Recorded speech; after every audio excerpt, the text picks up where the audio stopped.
जिंदाबाद जिंदाबाद जिंदाबाद प्रियंका गांधी जिंदाबाद भारतीय जातीय कांग्रेस जिंदाबाद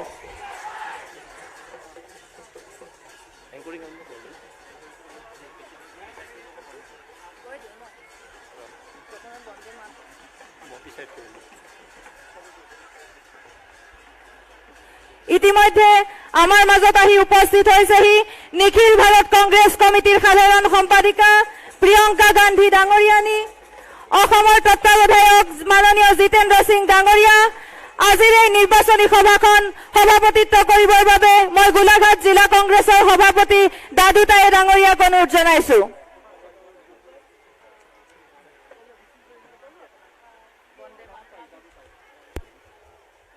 শ্ৰদ্ধাৰ আজিৰ এই নিৰ্বাচনী সভাত উপস্থিত থকা নিখিল ভাৰত কংগ্ৰেছ কমিটিৰ সাধাৰণ সম্পাদিকা তথা আমাৰ সকলোৰে শ্ৰদ্ধাৰ আদৰৰ নেত্ৰী প্ৰিয়ংকা গান্ধী ডাঙৰীয়ানী, নিখিল ভাৰত কংগ্ৰেছ কমিটিৰ সাধাৰণ সম্পাদক তথা অসম প্ৰদেশ কংগ্ৰেছ কমিটিৰ তত্ত্বাৱধায়ক জিতেন্দ্ৰ সিং ডাঙৰীয়া, আজি আমাৰ মাজত উপস্থিত থকা কলিয়াবৰ লোকসভা সমষ্টিৰ সাংসদ গৌৰৱ গগৈ ডাঙৰীয়া, নিখিল ভাৰত কংগ্ৰেছ কমিটিৰ সম্পাদক বিকাশ উপাধ্যায় ডাঙৰীয়া, খুমটাই সমষ্টিৰ বিধায়িকা প্ৰাক্তন বিধায়িকা তথা আগন্তুক বিধানসভা নিৰ্বাচনৰ ভাৰতীয় জাতীয় কংগ্ৰেছ দলৰ প্ৰাৰ্থী বিস্মিতা গগৈ ডাঙৰীয়ানী, আগন্তুক বিধানসভা নিৰ্বাচনত গোলাঘাট সমষ্টিৰ ভাৰতীয় জাতীয় কংগ্ৰেছ দলৰ প্ৰাৰ্থী বিতুপন শইকীয়া ডাঙৰীয়াকে প্ৰমুখ কৰি বিশিষ্ট ব্যক্তিসকল, আমি আনুষ্ঠানিকভাৱে আজি এই নিৰ্বাচনী সভাৰ কাৰ্যসূচী আৰম্ভ কৰিব বিচাৰিছো। প্ৰথমতেই মই আনুষ্ঠানিকভাৱে বন্দে মাতৰম পৰিৱেশন কৰিবৰ কাৰণে অনুৰোধ কৰিছো আৰু সকলোটি ৰাইজক থিয় হৈ বন্দে মাতৰম পৰিৱেশন কৰিবলৈ অনুৰোধ জনাইছো। বন্দে মাতৰম।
আমি এতিয়া অসমৰ জাতীয় সংগীত পৰিৱেশন কৰিবৰ কাৰণে অনুৰোধ জনাইছো।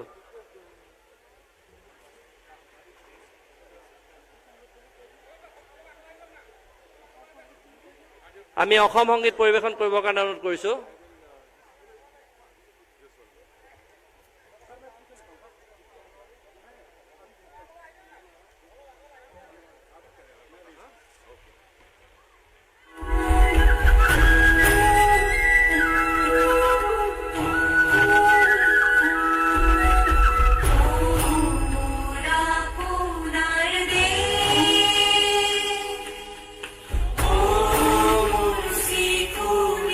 Oh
ধন্যবাদ। ইয়াৰ পিছতেই আমি বিশিষ্ট অতিথিসকলৰ চিনাকি আৰু আদৰণি পৰ্ব আৰম্ভ কৰিব বিচাৰিছো আৰু মই চিনাকি আৰু আদৰণি পৰ্ব হাত ধৰিবৰ কাৰণে অসম প্ৰদেশ যুৱ কংগ্ৰেছ কমিটিৰ সাধাৰণ সম্পাদিকা সাগৰিকা বৰাক মই অনুৰোধ কৰিছো।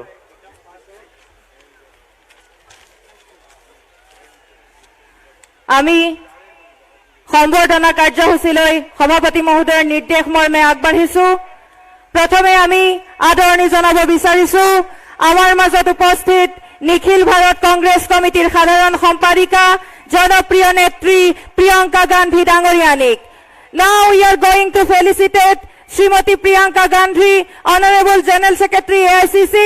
মই খুমটাই সমষ্টিৰ মহাজোঁটৰ মনোনীত প্ৰাৰ্থী বিস্মিতা গগৈ ডাঙৰীয়ানীক তেখেতক এখন চেলেং চাদৰেৰে আদৰণি জনাবলৈ অনুৰোধ জনাইছো।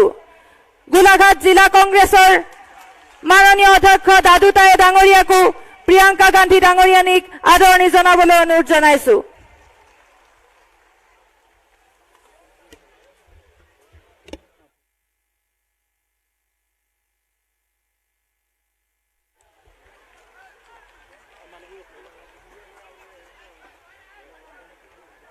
এয়া প্ৰিয়ংকা গান্ধী ডাঙৰীয়ানীক আদৰণি জনাইছে খুমটাই সমষ্টিৰ মহাজোঁটৰ মনোনীত প্ৰাৰ্থী বিস্মিতা গগৈ ডাঙৰীয়ানীয়ে, গোলাঘাট জিলা কংগ্ৰেছৰ অধ্যক্ষ দাদু তায়ে ডাঙৰীয়াই। ইয়াৰ পিছতেই লাচিত বৰা ডাঙৰীয়াই এখন গামোচাৰে আৰু প্ৰাঞ্জল ৰাজখোৱা ডাঙৰীয়াই এখন আসনেৰে এখন থাপনাৰে তেখেতক আদৰণি জনাব।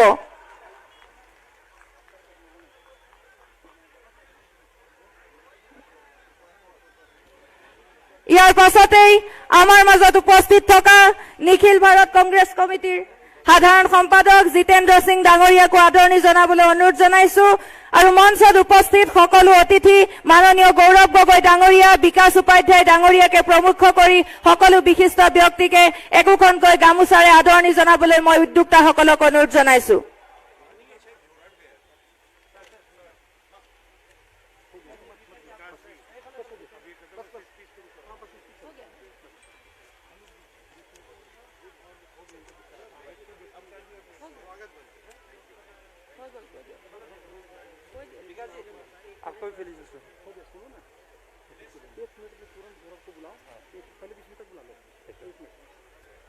শ্ৰদ্ধা ৰাইজ, আমি সময় প্ৰতি লক্ষ্য ৰাখি আমাৰ মাজত উপস্থিত থকা খুমটাই সমষ্টিৰ ভাৰতীয় জাতীয় কংগ্ৰেছ দলৰ প্ৰাৰ্থী বিস্মিতা গগৈ বাইদেউক আদৰণিমূলক বক্তব্য ৰাখিবৰ কাৰণে অনুৰোধ কৰিছো। ইয়াৰ পাছতে সাংসদ মহোদয় বক্তব্য ৰাখিব। তাৰ পাছতেই আজিৰ এই সভাৰ মুখ্য আকৰ্ষণ প্ৰিয়ংকা গান্ধী ডাঙৰীয়ানীয়ে আপোনালোকক সম্বোধন কৰিব।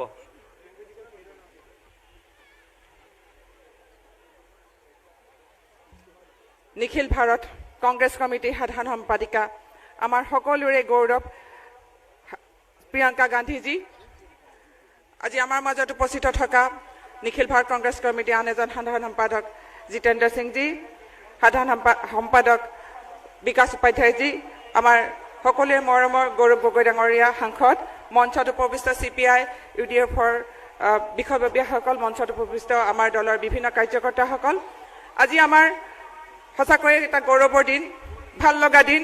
আমি সকলোৱে আশা কৰি আছিলোঁ আমাৰ প্ৰাক্তন প্ৰয়াত লৌহ নেত্ৰী ইন্দিৰা গান্ধী দেৱৰ নাতিনী প্ৰিয়ংকা গান্ধীজী আজি আমাৰ মাজলৈ আহিছে।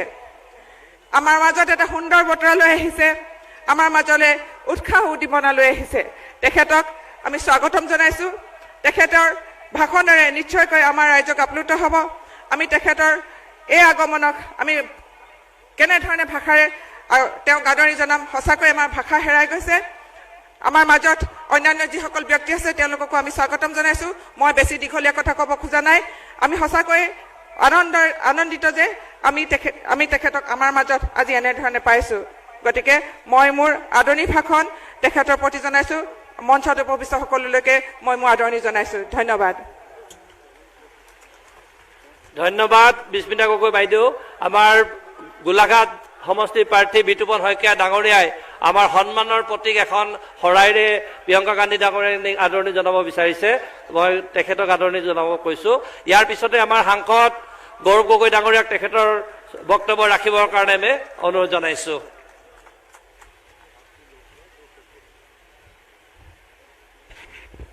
শ্ৰদ্ধেয় ৰাইজ, আজি মঞ্চত উপস্থিত শ্ৰীমতী প্ৰিয়ংকা গান্ধী ডাঙৰীয়ানী, নিখিল ভাৰত কংগ্ৰেছৰ সাধাৰণ সম্পাদক জিতেন্দ্ৰ সিং ডাঙৰীয়া, উপস্থিত খুমটাই সমষ্টি প্ৰাৰ্থী বিস্মিতা গগৈ ডাঙৰীয়ানী, উপস্থিত গোলাঘাট সমষ্টি প্ৰাৰ্থী বিতুপন শইকীয়া ডাঙৰীয়া আৰু জিলা কংগ্ৰেছৰ সভাপতি দাদু তাই ডাঙৰীয়া।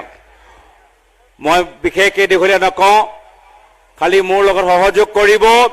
জয় আই অসম, জয় আই অসম, জয় আই অসম। কা আমি নামানো, কা আমি নামানো, কা আমি নামানো। শ্ৰদ্ধেয় ৰাইজ, আপোনালোকৰ উপস্থিতি চাই মই ক'ব পাৰো যে এইবাৰ খুমটাই সমষ্টিত আমি বিপুল ভোট পাম, আমি জয়লাভ কৰিবলৈ গৈ আছো। আপোনালোকৰ উপস্থিতি প্ৰমাণ কৰে যে এইবাৰ গোলাঘাট সমষ্টিৰ ভিতৰতো আমি বিপুল ভোট পাম, আমি জয়লাভ কৰিবলৈ গৈ আছো। আমি এই গোলাঘাট সমষ্টি, খুমটাই সমষ্টি আমি জিকিম নে? জিকিম নে? জিকিম নে? চৰকাৰ আমাৰ হ'বনে? হ'বনে? হ'বনে? এইবাৰ কংগ্ৰেছৰ নেতৃত্ব মহাজোঁটৰ চৰকাৰ হ'বলৈ গৈ আছে। অসমৰ মানুহৰ মুখৰ ওপৰত হাঁহি ঘূৰি আহিবলৈ গৈ আছে। যিদৰে আন্ধাৰ পিছত পোহৰ আহে, ৰাতি পিছত দিন আহে, শীতৰ পিছত গৰম আহে, বিজেপি পিছত কংগ্ৰেছ আহি আছে, আহি আছে, আহি আছে। সেইকাৰণে মই বিশেষ দীঘলীয়া নকওঁ, আপোনালোকে ইমান ধৈৰ্য সহকাৰে ইমান দেৰিলৈকে ৰৈ থাকিলে। এতিয়া আমাৰ মূল অতিথি প্ৰিয়ংকা গান্ধী ডাঙৰীয়ানী ইয়াত মঞ্চত আহিব, তেখেতে নিজৰ বহুমূল্য বক্তব্য দিব। মই আপোনালোকক অনুৰোধ কৰিছো তেখেতে কথাখিনি শুনিবলৈ, আৰু পুনৰবাৰ আপোনালোকৰ সহযোগ, আপোনালোকৰ আশীৰ্বাদ বাবে মই ধন্যবাদ কৃতজ্ঞতা জ্ঞাপন কৰি ইয়াতে নিজৰ চমু ৰেখাৰ সমাপ্ত কৰিছো। ধন্যবাদ। জয় হিন্দ, জয় আই অসম। ধন্যবাদ। অসমৰ গৌৰৱ আমাৰ সকলোৰে শ্ৰদ্ধাৰ সাংসদ গৌৰৱ ডাঙৰীয়া। আজিৰ এই নিৰ্বাচনী সভাৰ মূল আকৰ্ষণ আমাৰ সকলোৰে প্ৰিয় নেত্ৰী নিখিল ভাৰত কংগ্ৰেছ কমিটিৰ সাধাৰণ সম্পাদিকা প্ৰিয়ংকা গান্ধী ডাঙৰীয়ানীক মই মঞ্চলৈ আহি বক্তব্য ৰাখিবৰ কাৰণে অনুৰোধ কৰিছো। Now I would like to request respected Priyanka Gandhi madam to deliver her speech. Please, ma'am. Priyanka Gandhi Jindabad! Congress Jindabad! Congress Jindabad! Rahul Gandhi Jindabad! Priyanka Gandhi Jindabad! জয় আই অসম, জয় আই অসম, জয় আই অসম। मेरे प्यारे बहनों और भाइयों, मैंने सुना है कि आप 12 बजे से यहाँ बैठे हैं, तो सबसे पहले मैं आपको बहुत बहुत धन्यवाद देना चाहती हूँ कि आपने मेरा इंतजार किया और आपका इस सभा में स्वागत करना चाहती हूँ। श्री जितेंद्र सिंह जी, कांग्रेस के प्रभारी महासचिव, श्री गौरव गोगोई जी, बिस्मिता गोगोई जी, दादू ताई जी, बितुपन साइकिया जी, तमाम नेतागण, मेरे भाइयों और बहनों, चुनाव का समय है। आप यहाँ 12 बजे से बैठे हैं, किस लिए?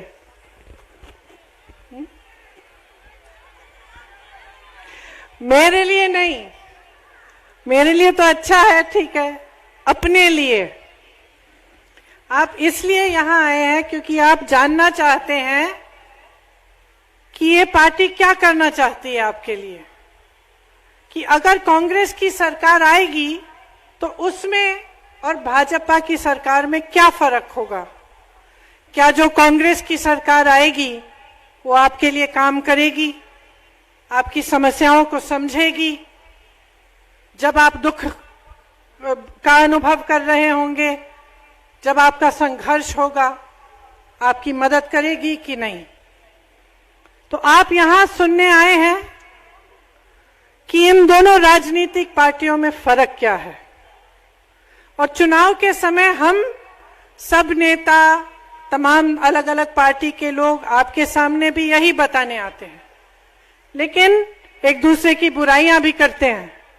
हम कहते हैं कि उन्होंने गलत किया, वो कहते हैं कि हमने गलत किया। आज मैं आपसे कुछ और बात करना चाहती हूं।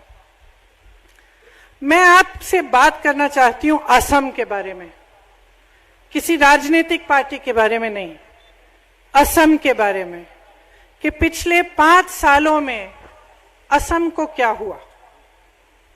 5 साल पहले चुनाव था, असम की जनता ने भाजपा में पूरा भरोसा दिखाया, एक अच्छी बहुमत से उनको जिताया, क्योंकि एक उम्मीद थी कि असम आगे बढ़ेगा, हमारा विकास होगा। आपको बताया गया था कि 25 लाख रोजगार मिलेंगे, तमाम आपके सामने वादे किए गए थे और आपने सच्चे दिल से उन नेताओं की बात सुनी और ये अनुमान लगाया कि हम इसको परखते हैं, हम देखते हैं, हमें लगता है कि ये लोग हमारे लिए काम करेंगे, तो आपने इन्हें जिताया। अब 5 साल बीत चुके हैं, आपने अपने प्रदेश की बात की। जब आपके सामने ये लोग आए, जो वादे इन्होंने किए, इन्होंने आपसे कहा कि आपके प्रदेश को मजबूत बनाया जाएगा। इन्होंने आपसे कहा नौजवानों के लिए रोजगार होंगे, चाय के बागानों में जो श्रमिक काम कर रहे हैं उनके लिए सुविधाएं होंगी, महंगाई कम होगी, यहाँ की अर्थव्यवस्था मजबूत होगी, आपकी संस्कृति, आपकी जो उपलब्धियां हैं और आपकी जो संपत्ति है उसको आपके लिए बचाया जाएगा। हुआ क्या? क्या रोजगार मिले? 25 लाख रोजगार का वादा था, लेकिन आज असम में 40 लाख बेरोजगार नौजवान हैं। 3 लाख सरकारी नौकरियां खाली हैं, पद खाली हैं, भरे नहीं गए हैं, भरे जा सकते हैं। जो जो वादे आपको किए, एक भी वादा पूरा नहीं किया।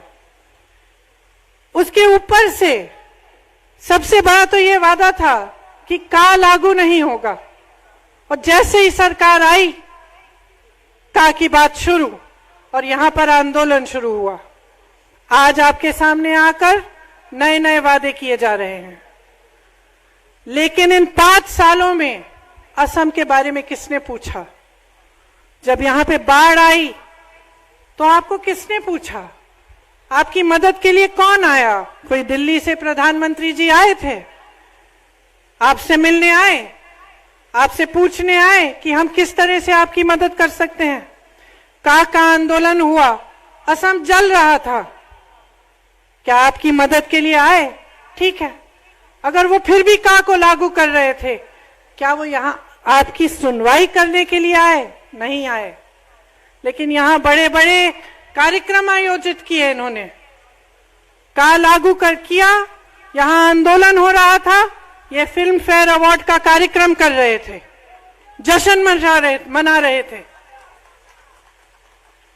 तो 5 सालों में आपने देखा कि असम के साथ क्या किया, क्या हुआ। अब कांग्रेस पार्टी आपसे कह रही है, हम यहां किस लिए आए हैं? क्योंकि हमने भी देखा कि 5 सालों में असम का विकास होने के बजाय असम को बर्बादी के रास्ते पे डाला गया है। यहाँ के जितने भी उद्योग हैं वो इनके बड़े बड़े खरबपति मित्रों के लिए दिए जा रहे हैं, उनको दिए जा रहे हैं, बेचे जा रहे हैं। मैं अभी ONGC से होके आई हूं, उसको भी बेचने की योजना है। काजीरंगा में एलिफेंट रिजर्व के पास की जमीन इनके खरबपति मित्रों को बेची जा रही थी। जब जब आंदोलन किया असम की जनता ने, तब आपको पीटा गया, किसानों को जेल में डाला गया, खरबपति महिलाओं को भी पीटा गया, क्योंकि जो आपकी जरूरत है उसको नकारा गया है। आज कांग्रेस पार्टी आपके सामने 5 गारंटी लाई है। कौन सी है ये 5 गारंटी और क्यों लाए हैं?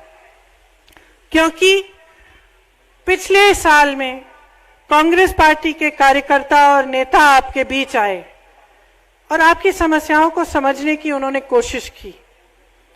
कोशिश करते हुए उनको लगा कि कुछ ऐसी चीजें हैं जिनको करने से आपकी मदद हो सकती है, क्योंकि इन 5 सालों में आपने बहुत झेला है। बहुत महंगाई हो गई है। आपको गैस के सिलेंडर अगर मिले भी तो आज आप उनको भर नहीं पा रहे हैं। 800 रुपए से ज्यादा गैस का सिलेंडर है। सब्जी महंगी हो गई है, अन्न महंगा हो गया है, बिजली महंगी हो गई है, कोई सुविधा नहीं है। और लोग आपके सामने आकर सिर्फ बड़ी बड़ी बातें करके चले जाते हैं।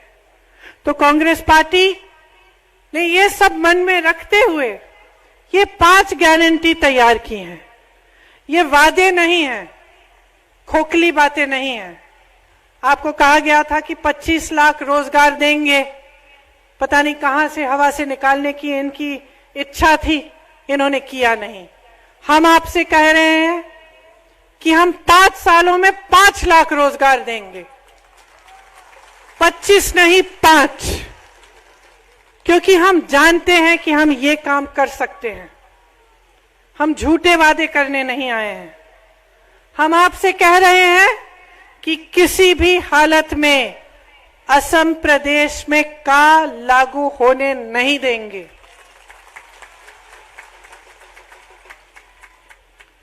हमारी गारंटी है कि हर महीने आपको 200 यूनिट बिजली मुफ्त मिलेगी। इससे आपका कम से कम 1200 से 1400 रुपए की बचत हो सकती है हर महीने। हमारी गारंटी है कि जो टी ट्राइब्स के बहन और भाई हैं, जो चाय के बागान में काम करते हैं, उनकी जो आमदनी है, उनकी दिहाड़ी हम 365 रुपए हर रोज की कराएंगे। और यहां मेरी बहनें बहुत सारी बैठी हुई हैं।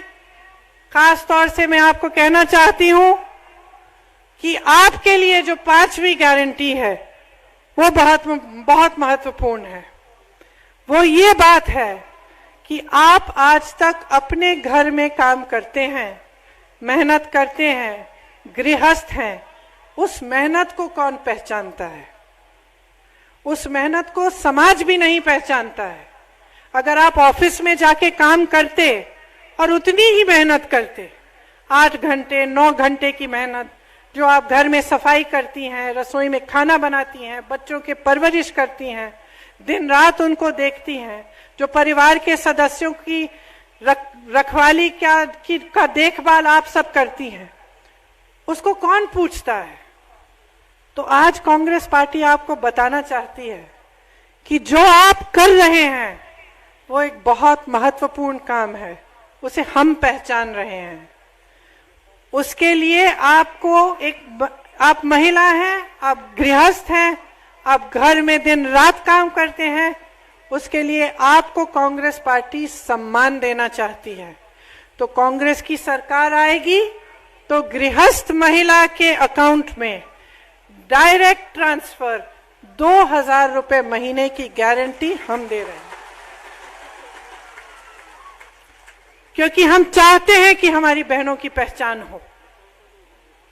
क्योंकि जो माँ है, माँ के कोई 8 घंटे का काम नहीं होता।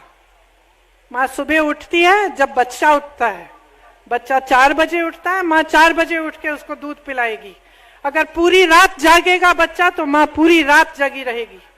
बच्चा बीमार होगा, माँ पूरी रात जागकर उसके पलंग के पास या उसकी चारपाई के पास बैठेगी, उसका देखभाल करेगी। तो हम चाहते हैं कि आप समझें कि कांग्रेस पार्टी आपको पहचान देना चाहती है। कांग्रेस पार्टी आपके अस्तित्व को पहचानती है। कांग्रेस पार्टी चाहती है कि जो गृहस्थ महिला हो, जो घर पे हो, वो मजबूत बने, कि उसको भी कुछ सरकार से मिले जो वो उस अपना कह सके, जिससे वो अपने पैरों पे भी खड़ा हो सके। तो ये 5वीं गारंटी है। अब देखिए, 5 सालों से आपने भाजपा की सरकार देखी है। आपको क्या बताया गया था कि आपको एक असमिया मुख्यमंत्री दिया जाएगा और वो मुख्यमंत्री मजबूत बनेगा, असम की सरकार असम से ही चलेगी। क्या हुआ? दो मुख्यमंत्री मिल गए आपको, और वो दोनों मुख्यमंत्री असम से नहीं चला रहे हैं, दिल्ली से चलाते हैं आपकी सरकार। दिल्ली जो रिमोट कंट्रोल से कहती है वही होता है असम में। दिल्ली का परमिशन नहीं है तो असम में गाड़ी नहीं चलेगी। तो पहले असमिया मुख्यमंत्री उन्होंने कहा, अब उसी असमिया मुख्यमंत्री को उन्होंने दुर्बल बना दिया है, कमजोर बना दिया है। जब तक दिल्ली से इजाजत नहीं है वो बेचारे कुछ नहीं कर सकते। सिंडिकेट चल रही है उनकी पार्टी में, हर तरफ से सिंडिकेट चल रहे हैं, और मुख्यमंत्री कमजोर है, पार्टी कमजोर हो गई है असम में। अब क्या कह रहे हैं? प्रधानमंत्री जी ने कल बोला हम आपको 2-2 इंजन की सरकार देंगे। पहले 2-2 मुख्यमंत्री दिए, अब 2-2 इंजन की सरकार देना चाहते हैं। अब मैं क्या कहूं, असम का क्या होगा? कौन से ईंधन से कौन सा इंजन चलेगा? कौन सा इंजन दिल्ली से बंद होगा? कौन सा दिल्ली से शुरू होगा? कुछ नहीं मालूम। बड़ी बड़ी बातें हैं। अगर 2 इंजन देने थे तो 5 साल पहले क्यों नहीं दिए? अगर रोजगार देने थे तो 5 सालों से क्यों नहीं दिए हैं? अगर महंगाई कम करनी थी तो 5 साल का समय था आपके पास, महंगाई कम करते। आपको चाय के बागानों के श्रमिकों को ज्यादा वेतन देना था तो दे देना चाहिए था। किसने रोका था? सरकार आपकी थी, आप चला रहे थे। असम से नहीं चल रही थी तो दिल्ली से मोदी जी चला रहे होंगे, उनके गृह मंत्री जी चला रहे थे। तो क्या उनके पास समय नहीं था कि यहाँ के श्रमिकों का वेतन बढ़ाएं? यहाँ बाढ़ आ रही है, आपकी समर्थन के लिए, आपकी मदद के लिए कुछ करें। 5 साल बीत गए, चुनाव आ गया, अब कह रहे हैं कि हम बढ़ा देंगे वेतन, हम महंगाई कम कर देंगे, हम गैस सिलेंडर का खर्चा कम कर लेंगे, हम घर का खर्चा कर लेंगे। क्या बातें हैं ये तो जनता को बेवकूफ करने वाली बातें हैं। लेकिन जनता बेवकूफ नहीं है, जनता में बहुत ज्यादा विवेक है। अगर कोई मंच पे खड़ा होकर ये कहता है कि कांग्रेस पार्टी ने असम का अपमान किया है, मैंने सुना है भाजपा के बड़े बड़े नेता दिल्ली से आकर आपको कह रहे हैं कांग्रेस पार्टी ने असम का अपमान किया है। कौन सी पार्टी ने आपको हितेश्वर साइकिया जैसे महान पुरुष दिए? कौन सी पार्टी ने आपको तरुण गोगोई जैसे मुख्यमंत्री दिए? कांग्रेस पार्टी नहीं दिए ना। तो अगर ऐसे महापुरुषों के समय कांग्रेस पार्टी असम का अपमान कर रही है और ये बात आप कह रहे हैं, तो आप किसका अपमान कर रहे हैं? असम के एक एक जने को मालूम है कि तरुण गोगोई जी और हितेश्वर साइकिया जी के कण कण में कांग्रेस थी और उनके कण कण में असम था, असम का अस्तित्व था, असम की संस्कृति थी। वो असम की संस्कृति, असम के अस्तित्व को कभी चोट नहीं पहुंचा सकते थे। सीए जैसा कानून, का जैसा कानून कभी नहीं ला सकते थे जिससे आपकी संस्कृति पर हमला होता है। उनके गुजर जाने के बाद इस तरह की बातें कहना उचित नहीं है। आप सब ने देखा है कि भाजपा के जो नेता हैं यहाँ के महापुरुषों का जिक्र करते हैं और अक्सर गलत गलत बातें कह के चले जाते हैं। इससे क्या पता चलता है कि उनको समझ नहीं है। जो कहता है कि महापुरुष श्रीमंत शंकर देव जी स्वतंत्रता के सेनानी थे या घुसपैठियों के खिलाफ थे, वो तो यही नहीं समझ रहे हैं कि महापुरुष श्रीमंत शंकर देव जी किस सदी में पैदा हुए, कब जीवित थे, क्या उस सदी में भी घुसपैठियां थे? तो यहां आके आपके सामने ये सब फिजूल की बातें क्यों करी जा रही हैं? क्योंकि जो जमीनी बातें हैं, जो चुनाव की असली बातें हैं, उसको करने की हिम्मत नहीं है। डरते हैं यहां आकर आपसे विकास की बात करने के लिए, क्योंकि विकास किया नहीं। आपकी रिफाइनरी जितनी भी हैं बेचने की योजना कर रहे हैं, ऑयल की रिफाइनरी, जितनी भी आपकी संपत्ति है सब बेची जा रही है। इतना बड़ा एयरपोर्ट आपका, उसको भी बेच डाला अपने ही मित्रों को। अमीर हुए जा रहे हैं इनके खरबपति मित्र। और असम की जनता, असम की जनता के लिए क्या हो रहा है? मेरी जो बहनें यहाँ बैठी हैं, जो चाय के बगानों में जिन बहनों से मैं मिली, उन्होंने पता है क्या बताया? उन्होंने बताया कि अगर हम एक दिन का काम नहीं करेंगे, हम बीमार पड़ के घर पे लेटेंगे, उस दिन हमारे परिवार का एक सदस्य को खाना नहीं मिलेगा। ये स्थिति है असम की जनता की। और खरबपति मित्र अपने भाजपा के सरकार की स्थिति फूल रहे हैं, फल रहे हैं। बड़ी बड़ी लिस्टें बन रही हैं कि अब क्या बेचे। आप ब्रह्मपुत्र नदी आपके लिए पवित्र है, आपका 7 सदियों से इस नदी ने दिया है। हर एक असमिया ब्रह्मपुत्र के महत्व को जानता है। भूपेन हजारिका जी ने सही कहा था कि यह नदी असम की दोस्त है। असम में भाजपा सरकार ने नमामि ब्रह्मपुत्र कार्यक्रम रखा। इसका आयोजन कामाख्या मंदिर के पास था, लेकिन मां कामाख्या मंदिर से उन्होंने किसी को निमंत्रण नहीं दिया, एक भी पुजारी नहीं बुलाया।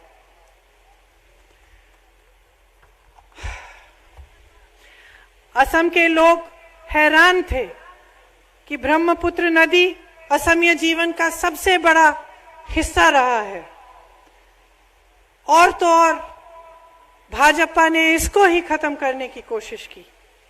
भाजपा ने तो ब्रह्मपुत्र और ना ही भूमिपुत्र का सम्मान किया। चीन जो बांध बना रहा था, उससे ब्रह्मपुत्र नदी नष्ट हो जाएगी। लेकिन इसके बारे में क्या प्रधानमंत्री जी ने एक भी बार कुछ बोला है? क्या चीन को रोकने की कोशिश की है? क्या चीन के सामने खड़े हुए हैं कि हम ये होने नहीं देंगे? कुछ नहीं कहा, मौन रहे। पिछली कांग्रेस की सरकार ने नदी को सुरक्षित करने के लिए कई योजनाएं शुरू की थी। भाजपा जैसे ही सत्ता में आई, उसने इन योजनाओं को बंद कर दिया। 2017 में इन लोगों ने ब्रह्मपुत्र के साथ लगता हुआ एक एक्सप्रेसवे बनाने का वादा किया, लेकिन अब वो कह रहे हैं कि उन्होंने कभी कोई ऐसा वादा किया ही नहीं। भाजपा के नेताओं की हिम्मत तो देखिए, वो कह रहे हैं कि ब्रह्मपुत्र को बाढ़ मुक्त कर दिया है। आप यहां रहते हैं, क्या वो नदी बाढ़ मुक्त हो गई है? क्या उस नदी में आज बाढ़ नहीं आती? जब बाढ़ आई थी तब ये लोग कहां थे? शायद इनकी कल्पना में नदी बाढ़ मुक्त थी तो कोई बाढ़ ही नहीं आई। तो इस तरह की चीजें जब एक पार्टी, जब नेता आपके सामने रखते हैं, तो आपको सवाल उठाना पड़ेगा कि ये नेता हमारे लिए क्या करेंगे, और इनकी सरकार क्या हमारे लिए सचमुच भलाई से काम करेगी कि नहीं। अब आपने 5 साल परख लिए हैं, आपने देख लिया है कि कितना काम किया है आपके लिए।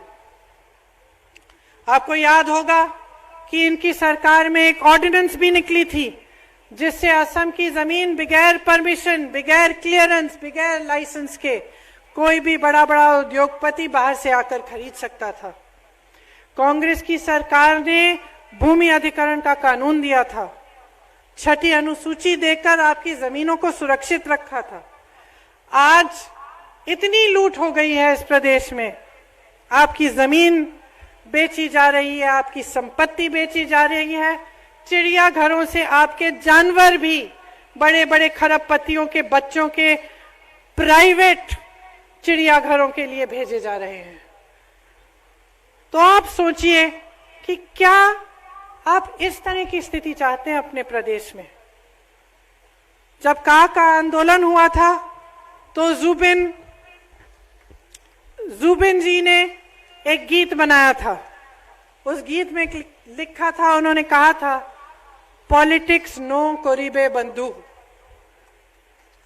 लेकिन भाजपा की सरकार ने 5 सालों में असम के साथ सिर्फ पॉलिटिक्स पॉलिटिक्स पॉलिटिक्स पॉलिटिक्स की है।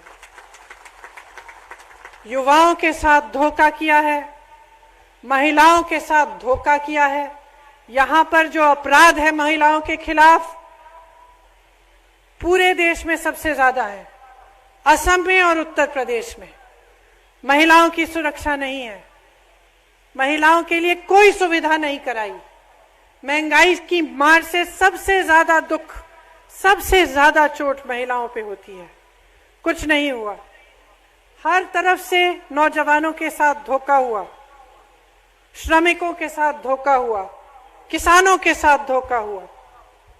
तो आज चुनाव का समय आ गया है, आप ही बताइए आप किसको चुनेंगे? आप एक ऐसी सरकार को चुनेंगे जो समस्याओं में, दुख में, संकट में आपके साथ खड़ी रहेगी, या एक ऐसी सरकार को चुनेंगे जो आपके ऊपर नई नई समस्याएं ला दे जाएगी? और चुनाव जब आएगा तो बड़े बड़े वादे शुरू, तो आपको 2 व्हीलर स्कूटर देना शुरू करेगी, कहना शुरू करेगी कि आपके लिए हम ये कर रहे हैं, वो करेंगे। तो आप में बहुत विवेक है, आप जनता हैं, सबसे बड़े हैं। आप नेताओं को बनाते हैं, सब समझते हैं। दिल्ली से मैं आई हूं, लेकिन जो आपकी समस्याएं हैं उनको सबसे अच्छी तरह से आप समझते हैं। कोई दिल्ली से आया हुआ नेता नहीं समझ सकता। ये आपका जीवन है जिसे आप भुगत रहे हैं, जिसकी सच्चाई आप जानते हैं। तो नेताओं की भी सच्चाई पहचानिए। सबको देख लिया है आपने, कांग्रेस को भी देखा, भाजपा को भी देखा। कांग्रेस के समय आपकी संस्कृति पर कोई हमला नहीं था। कांग्रेस के समय असम की ये स्थिति नहीं थी कि सब कुछ बिक रहा था। आपकी ये स्थिति नहीं थी कि आप गैस सिलेंडर भी नहीं खरीद सकते थे, कि आपका वेतन 5 सालों में भी नहीं बढ़ा। तो सोच समझ के अपना वोट डालिए।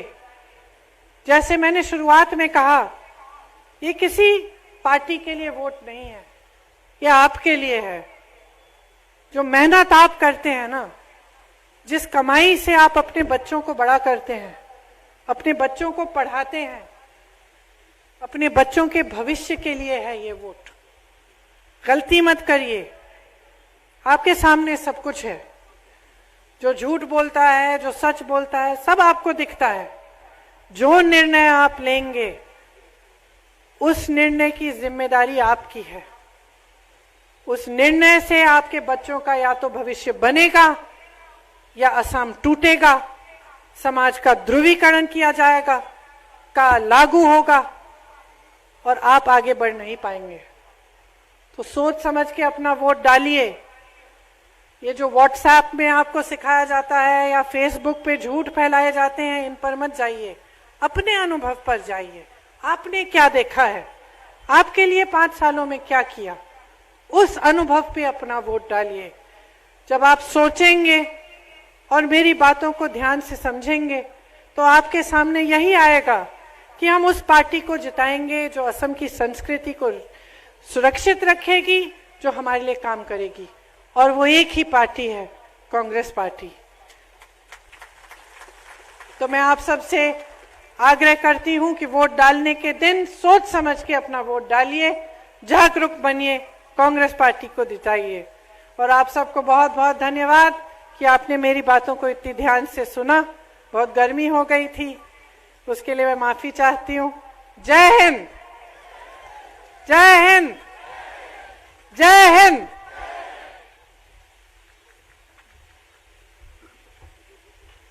ধন্যবাদ আমাৰ নেত্ৰী প্ৰিয়ংকা গান্ধী ডাঙৰীয়ানী। আমি এতিয়া আমাৰ প্ৰাৰ্থী দুয়োগৰাকীক লগত লৈ এখনি ফটো দিবৰ কাৰণে অনুৰোধ কৰিছোঁ। আমাৰ মাজত উপস্থিত থকা বিস্মিতা গগৈ বাইদেউ, বিতুপন শইকীয়া ডাঙৰীয়ানী সকলোকে অকণমান আগুৱাই আহিবৰ কাৰণে অনুৰোধ কৰিছোঁ। মেডাম থোড়া আগে आ जाइए। हाँ,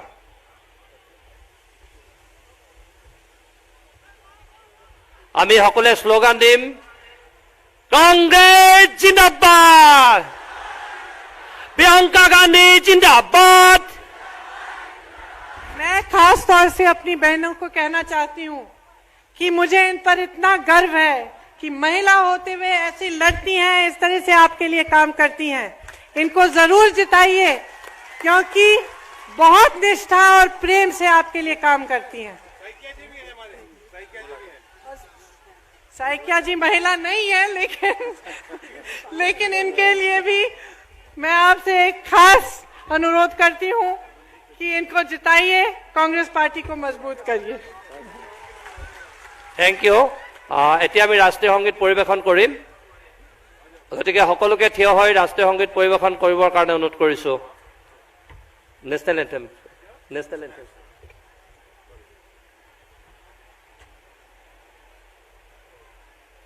जनगण मन अधिनायक जय हे भारत भाग्य विधाता, पंजाब सिंध गुजरात मराठा द्राविड़ उत्कल बंगा, विंध्य हिमाचल यमुना गंगा, उच्चल जलधि तरंगा, तब शुभ नामे जागे, तब शुभ आशीष मांगे, गाहे तब जय गाथा, जनगण मंगलदायक जय हे भारत भाग्य विधाता, जय हे जय हे जय हे जय जय जय जय हे।